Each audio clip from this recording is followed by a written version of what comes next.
In 1932, the Australian government deployed active-duty soldiers armed with heavy machine guns to the outback. Their target was an invading force. The roots of this conflict trace back to the end of World War I. To help veterans reintegrate into civilian life, the Australian government granted returning soldiers 200,000 acres of arid land in Western Australia to start anew as farmers. These men built farms and planted wheat. But in 1929, the global stock market crashed. The price of wheat plummeted worldwide, wiping out the thin profit margins these veteran farmers relied on. The Australian government promised subsidies to keep the farms afloat, but those relief checks never arrived. Facing ruin, the Campion District veterans agreed to withhold their entire 1932 wheat harvest in protest. They were armed, organized, and fighting to survive total financial collapse. And right at this boiling point, a massive biological disaster appeared on the horizon. An unusually large migration of 20,000 emus descended on the region. They concentrated in the Campion District, packing in at a density of 500 birds per square mile. The farmers relied on a 3.5-foot rabbit-proof fence to protect their crops, but the emus easily stepped over or trampled the wire barrier, pouring into the fields to devour the wheat and drain the region's limited water supply. The veterans tried to handle the invasion themselves. They collected government bounties, chased the birds on bicycles, and swung clubs from moving trucks. The birds easily outmaneuvered them. A mature emu can sprint at 30 miles per hour and leap 7 feet straight into the air to avoid obstacles. Bicycles and wooden clubs were useless against a creature physically built for high-speed evasion. The farmers realized they needed a military-grade solution. A group of the veteran farmers sent a formal request for machine guns to Minister of Defense Sir George Pearce.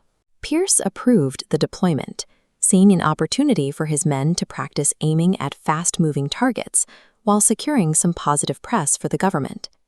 The military anticipated an easy victory. Colonel Hode of the Australian Light Horse even pre-ordered 1,000 emu skins from the operation to make the plumed hats his cavalrymen wore. But the military was severely underestimating their target. The emu is a highly specialized biological machine. Standing up to 6 feet tall, they cover the outback with 9-foot running strides. Out of all the bird species on Earth, they are the only ones equipped with calf muscles, granting them explosive acceleration. At top speed, they use their tiny vestigial wings as aerodynamic stabilizers to make sharp, sudden turns. They are covered in bifurcated, unbarbed feathers that insulate them from extreme heat and provide near-perfect camouflage in the brush. The soldiers were marching out to fight an entity perfectly adapted to survive and outmaneuver flats in the harshest conditions the Australian outback could offer. The military set up their first ambush near a large flock, expecting the birds to mass together. Instead, the operation immediately fell apart. The emus utilized highly effective, decentralized guerrilla tactics. They fractured into erratic micro-units and stationed sentry birds at the edges of the flock to sound the alarm the moment soldiers approach. The troops were armed with Lewis machine guns.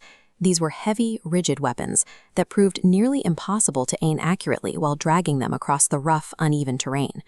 When the military tried mounting the guns to trucks for a motorized pursuit, the results were disastrous.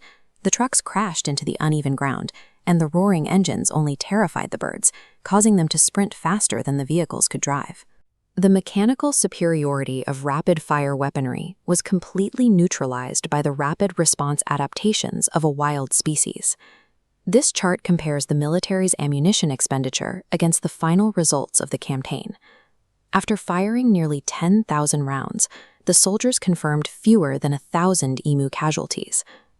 Realizing the operation was an unmitigated disaster that was burning through resources, the Australian government officially withdrew the military forces from the wheat belt. The local press and the public watched the military pack up their guns and leave. The historical record was settled. The flightless birds had won the war. Despite being the target of a state-sponsored extermination campaign, the emu retained its status as a deeply respected cultural symbol, continuing to literally prop up the national emblem. The military operation collapsed because industrial-scale warfare is built to fight enemy armies, not solve asymmetric ecological problems. The Great Emu War remains a definitive case study in the limits of technological hubris.